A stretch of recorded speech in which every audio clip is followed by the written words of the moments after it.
Bob Wills, I guess my wind was taken out of the sails there.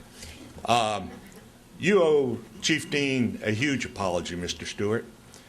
Your attitude that you should be able to, as it's been presented, your comment was that you asked that he not meet, goes back to almost the years of Nixon and the Attorney Generals. When they wouldn't do what he wanted, they resigned.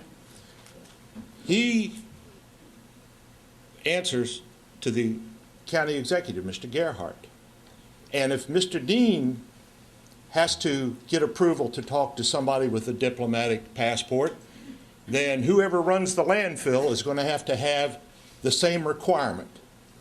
Now, you and Greg Lamont think that everybody should have to call somebody else or get the State Department in, and what a total fiasco that would be.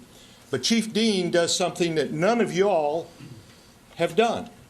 He puts in jail and arrests any illegal immigrant. Just this past week, they had a spa, massage parlor, got arrested, and 3 people of Asian descent were put into ICE. Haven't heard you talk a bit about that. Greg hasn't talked about that. But Chief Deane just obeys the law. That's something you don't know about. You've created a mess in this county.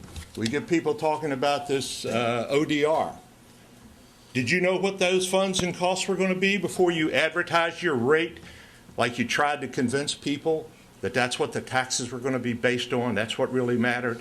No, I doubt it. You lied when you got the bond issue passed. Oh, that isn't going to cause any increase in taxes. Well, we just got the bond payment. I'm not sure where that money's coming from. Where it's coming from is from programs like ODR and a whole lot of others. Because fiscally, this is about as incompetent a board as we've ever had, including the 4 horsemen.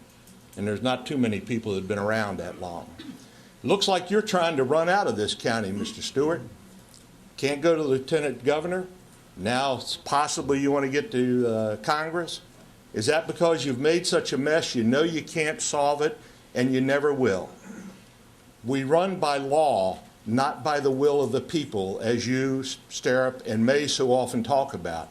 When you took your oath of office, you only took an oath to uphold 2 constitutions, one of the United States and one for the Commonwealth of Virginia.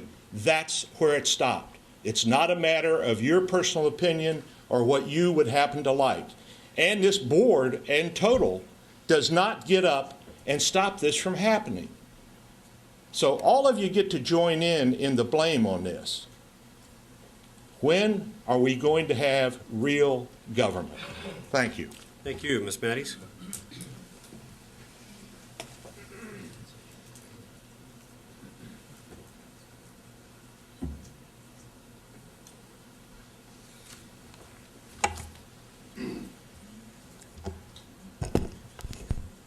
Hi, I'm